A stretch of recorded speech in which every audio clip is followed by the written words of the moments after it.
Благодарам, почитували колеги пратеници, почитувани представници на владата. Пред себе го имаме дополнетиот предлог на Закон за младинско учество и младински политики.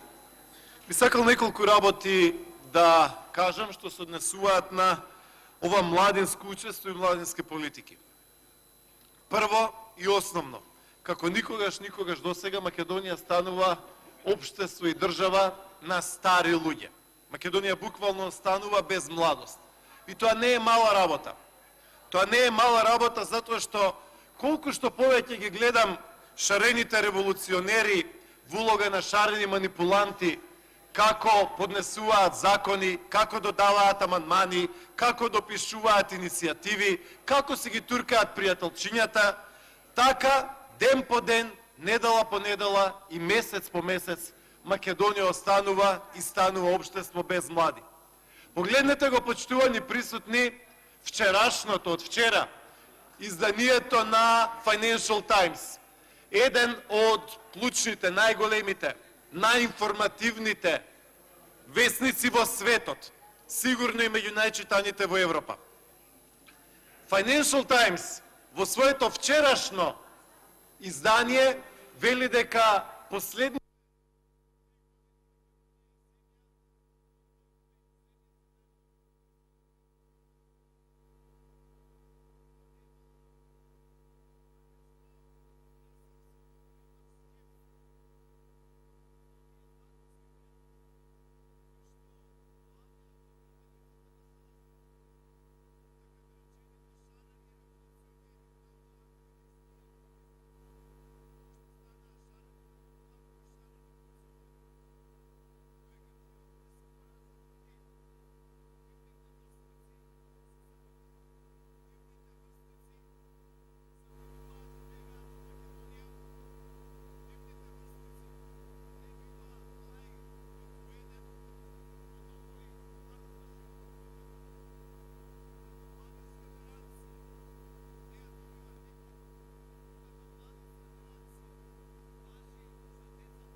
револуционери и шарените манипуланти, кои што со своето гласање, почитувани присутни, поддржуваат власт и влада, која што во нејзините конкурси од први 10, првите тројца не влегуваат, а влегува 10-тиот. Тие такви пратеници и пратенички, тие такви активисти и активистки, тие такви шарени револуционери и шарени манипуланти се причина за најголемиот екзодус во македонската историја. Тие се причина, почитувани, затоа што Македонија има историски најмал број на ученици во средни училишта, иако средното ни е задолжително.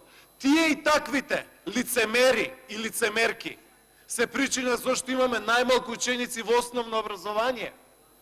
Тие и таквите, поддржувајќи ги политиките на Мила Царовска, придонесоа во оваа наша жална Македонија со нивните политики само преку неколку индикатори да имаме 600 паралелки помалку. Внимавајте, 600 паралелки помалку. Тоа не е мала работа. Затоа треба да се дискутира остро. Затоа треба да се прозива оваа штетна власт.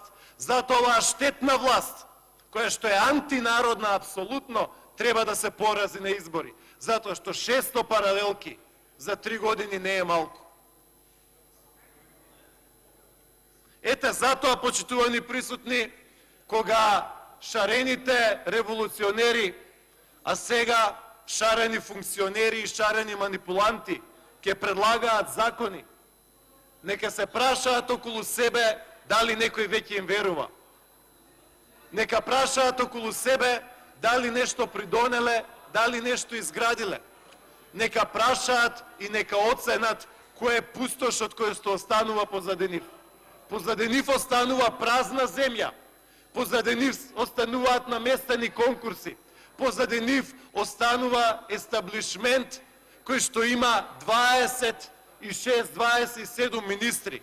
Позади нив остануваат десетици и десетици нови директори, нови заменици директори. Позади нив, позади тие шарени манипуланти кои што ни гласаат за 29 годишни министерки кои што биле демек непартиски, тие таквите непартиски министерки како Нина Ангеловска во ноември и декември распишуваат огласи за 4200 вработувања во јавниот сектор за кои што нема потреба и нема покритие. Тие и таквите шарени манипуланти и шарени револуционери и шарени хипокрити ке велат дека се грижат за младите, а свесно учествуваат во тоа злостварство врз јавните финансии, наречено 4200 наместени, нарачани, партиски оркестрирани вработувања во ноември и декември. 4200. И после тие шарени манипуланти и манипулантки, шарени револуционери и револуционерки, тие шарени НВО активисти со големи идеали, тука во овој парламент ќе ни предложат и ќе речат дополнет предлог на закон за младинско учество и младински политики. Епа, почитувани шарени револуционерки и револуционери, со сите работи кои што ги спроведовте, со сите работи кои што ги направивте, со сите урнисувања на Македонија кои што ги приредивте, ја рушите оваа држава. И да, мислам тука на одредени колеги и колешки од парламентарното мнозинство апсолутно.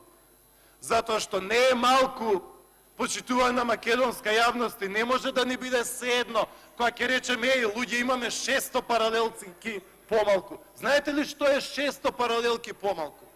600 паралелки помалку. Ако ги наредите по 10 метра, тоа ви е 6000 метра, 6 километра. Наредете ги, тоа ви е како од тука до Ѓорче Петров или од тука до автокоманда.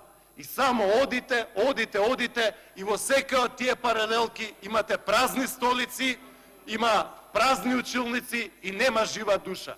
Ете, тоа е живиот споменик на вашите катастрофални, антинародни, античовечки, антиекономски, антисекакви политики.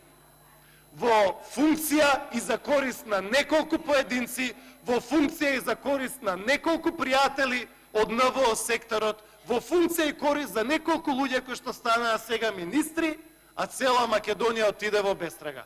И Господ знае како ќе се оправа оваа земја. Ете затоа, почитувани присутни, ете затоа имаме ваква ситуација во Македонија. И ништо од ова и никој не може ова да го демантира, затоа што се ова бројки и букви.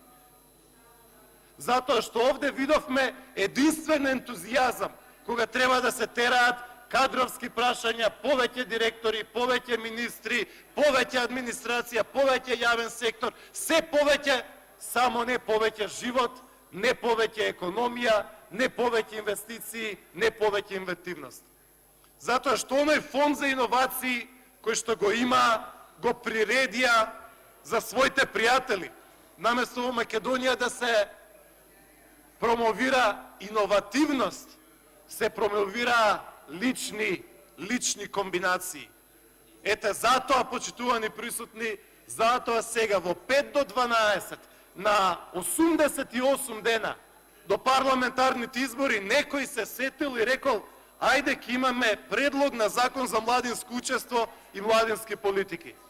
Некој во СДСМ ги видел анкетите и рекол: не, немаме веќе однос 3:1, каде што победуваат и ветуваат помеѓу младите, туку напротив имаат однос 2:1, но губат. Но губат кај младите, затоа што токму младите се најголемите жртви на нивната голема, огромна, шарена, најшарена манипулација. Од тие причини, почитувана македонска јавност, се што ова мнозинство парламентарно изгласа, ништо не даде резултати. Резултатите се катастрофални, за тоа зборуваат бројките и фактите. Се останато се нивни голи фрази, и нивна хипокризија. Благодарам.